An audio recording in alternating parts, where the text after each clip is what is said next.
bamurashe isasu hano ryomokana ukuboko kuramanyuka ariko ni kwava. Bamutera icyuma na hano munsi ne yo gutwe.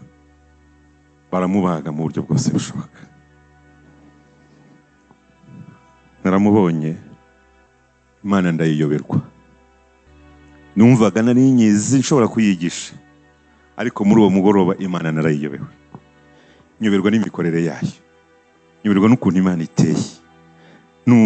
Numva ndanayishatse ndayibuza. Numva ibintu byose bimpanaguritseho. Bibiliya iratubwira muri Luka, atubwira ngo Yesu hari ijambo azavuga ubwo tuzagerayo. Azavuga ngo nimwe mwagumanye nanjye,